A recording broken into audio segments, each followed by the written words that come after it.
पिता की गोद से उतारा गया बच्चा तो पकड़ ली भगवान की गोद में बैठने की जिद। जानिए ध्रुव तारे की कहानी। महाभारत के वन पर्व में सबसे मशहूर प्रसंग यक्ष और युधिष्ठिर की बातचीत है। इस बहुत दुर्लभ और ज्ञान रहस्य से भरी बातचीत को यक्ष प्रश्न के नाम से जाना जाता है। कहानी कुछ ऐसी है कि वनवास के दौरान एक दिन पांडव भाइयों को प्यास लगी। ऐसे में सहदेव, जो कि सबसे छोटे भाई थे, वह पानी की तलाश में गए। कुछ दूरी पर एक तालाब दिखा। सहदेव जैसे ही पानी पीने के लिए झुके, तुरंत किसी दिशा से आती आवाज ने उन्हें रोक दिया। हालांकि सबसे छोटे पांडव ने उस आवाज को अनसुना कर जैसे ही पानी पिया, वह बेहोश होकर गिर पड़े। बारी बारी से यही हाल नकुल, अर्जुन और भीम का हुआ। इसके बाद बारी युधिष्ठिर की आई। युधिष्ठिर ने आवाज देने वाले सामने आने को कहा तो वह यक्ष सामने आ गया। इसके बाद यक्ष ने युधिष्ठिर से जीवन दर्शन, आत्मिक और आध्यात्मिक विषयों से जुड़े कई सवाल पूछे, जैसे धरती से बड़ा कौन है, आसमान से ऊंचा कौन है, आत्मा क्या है, जीवन क्या है, जीवन का उद्देश्य क्या है, भाग्य क्या है, सुख दुख किसे कहते हैं, सबसे बड़ा आश्चर्य क्या है और सबसे ऊंचा स्थान क्या है।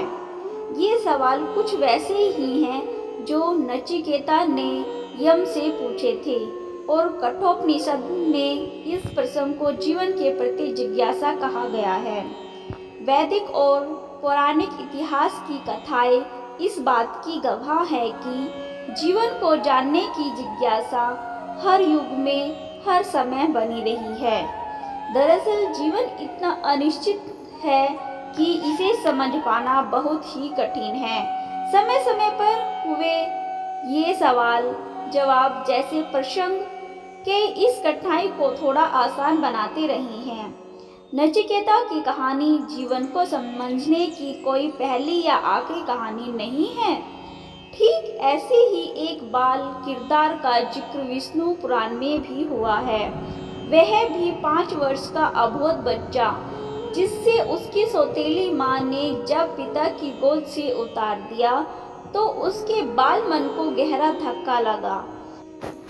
अब वह उस स्थान को पाना चाहता था जो पिता की गोद से भी ऊंचा और महान था। लेकिन ऐसा कौन सा स्थान है, यह सवाल एक बड़ी समस्या भी था और मानव जीवन के रहस्य और जिज्ञासा का एक और पन्ना भी था। बालक ध्रुव की कहानी सतयुग की है।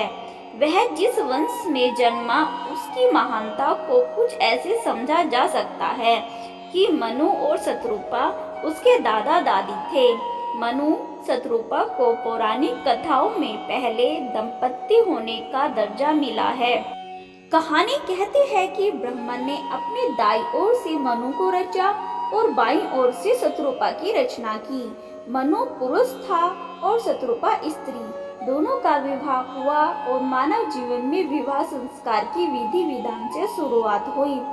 इन्हीं मनु शत्रुपा का छोटा बेटा था उत्तानपाद। समय के साथ उत्तानपाद चक्रवर्ती सम्राट हुआ और सुनीति सुरुचि नाम की 2 कन्याओं से विवाह किया। सुनीति बड़ी रानी थी, लेकिन सुरुचि के रूप पर मोहित राजा उससे अधिक प्रेम करते थे। एक दिन महाराज उत्तानपाद अपनी छोटी रानी सुरुचि एवं उसके पुत्र उत्तम के साथ राजसिंहासन पर बैठे थे। इसी दौरान 5 साल का छोटा सा बालक ध्रुव खेलते खेलते राजसभा में पहुंच गया। दुलार में ध्रुव भी अपने पिता की गोद में बैठ गया, लेकिन सुरुचि से यह सहन नहीं हुआ। उसने ध्रुव को राजा की गोद से उतारते हुए कहा कि अगर महाराज की गोद में बैठने का अधिकार पाना है तो भगवान की तपस्या करके मेरी कोख से जन्म लेने का अधिकार पाओ।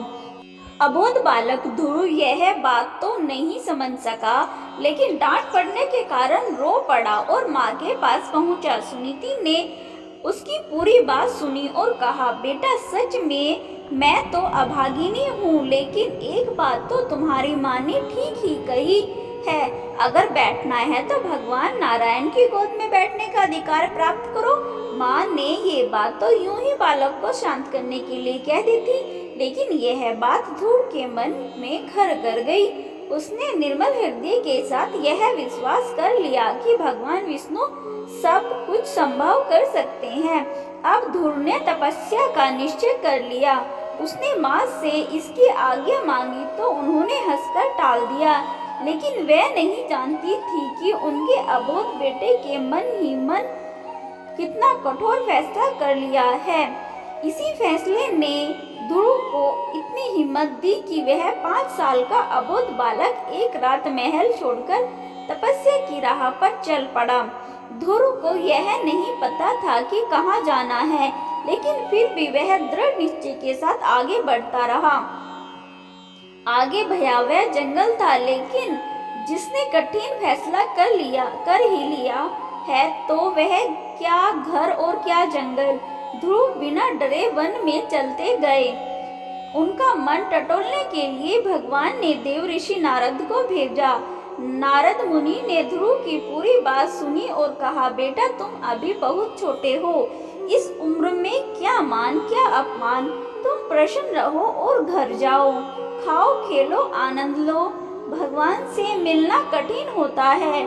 देवऋषि की बातों के बावजूद ध्रुव के निश्चय में कोई बदलाव नहीं हुआ। उसने अपनी मीठी बोली में कहा कि मुझे तो भगवान को पाना ही है।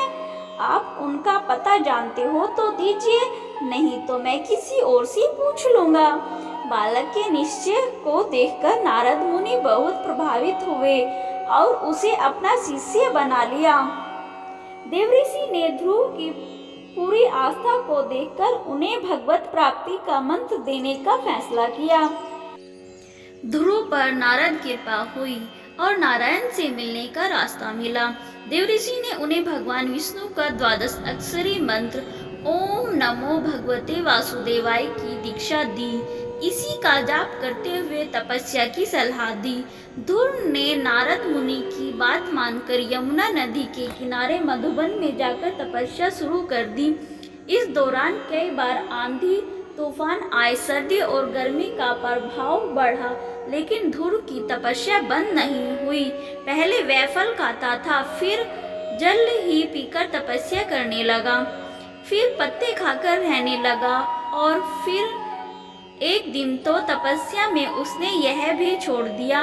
इसके बावजूद भी जब भगवान विष्णु दर्शन देने नहीं आए तब ध्रुव ने प्राणायाम के जरिए सांस रोकने की ठान ली। अब भगवान विष्णु से भी ध्रुव की तपस्या का कष्ट अधिक सहन नहीं हुआ और देवी लक्ष्मी की ममता भी विचलित हो उठी। नारायण तुरंत ही गरुड़ पर सवार होकर मधुवन पहुँचे और ध्रुव को दर्शन दिया। उनकी तपस्या से खुश होकर भगवान ने उन्हें साक्षात दर्शन दिए और उन्हें अपनी गोद में बैठाया। उनकी गोद में बैठते ही ध्रुव ने अपने आसपास सूर्य, चंद्र और आकाश गंगाएं देखी। वह घबरा गए। तब भगवान ने कहा, यही तो सबसे ऊंचा स्थान है पुत्र। इतना कहकर भगवान ने ध्रुव के शीश पर अपना शंख छुआ दिया। शंख के स्पर्श करते ही ध्रुव को वह सारे ज्ञान मिल गए जो बड़े बड़े हठयोगी भी नहीं जान पाते। अब ध्रुव को कुछ नहीं चाहिए था। उसने कोई वरदान नहीं मांगा। उसकी निश्चल भक्ति देखकर भगवान इतने प्रसन्न हुए कि उन्हें उसे ध्रुव लोक का स्वामी बना दिया और नक्षत्रों में अटल रहने वाले तारे को उसका नाम दिया ध्रुव तारा। आसमान में उत्तर दिशा में निकलने वाला यह तारा दृढ़ता, अटल विश्वास और परिश्रम का प्रतीक है। खुद सप्तऋषि मंडल इसकी परिक्रमा लगाता है।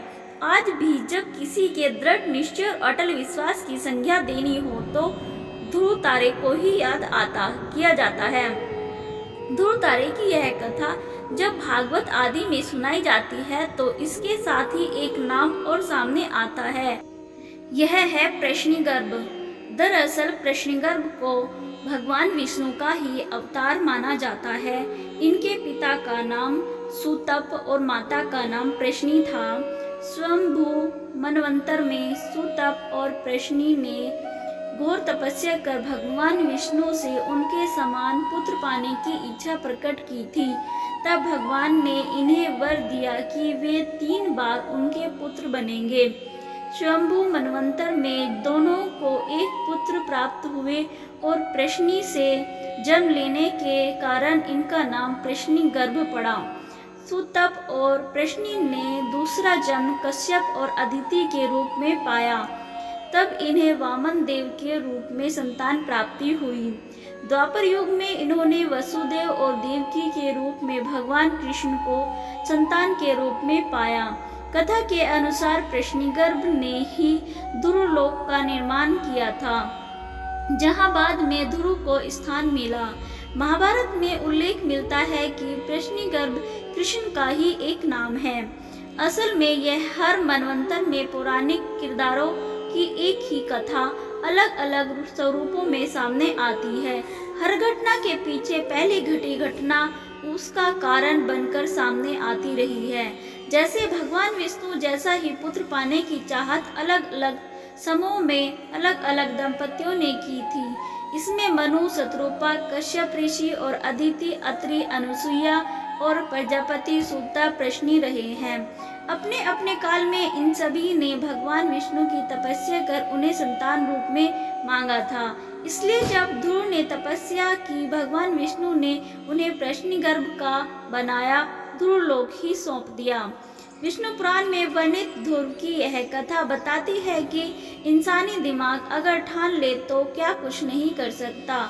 यह कथा सिर्फ भक्ति की प्रेरणा नहीं है, बल्कि जीवन को समझने की कसौटी भी है, जिसके खांचे में रखकर यह मापा जा सकता है कि नई पीढ़ी और भावी कर्णधार कितने खरे हैं। तो दोस्तों, आपको कैसी लगी ये कहानी? अगर आपको वीडियो अच्छी लगी हो, मेरी प्रस्तुति अच्छी लगी हो, तो मेरी वीडियो को लाइक करें, शेयर करें और मेरे चैनल को सब्सक्राइब ज़रूर करें।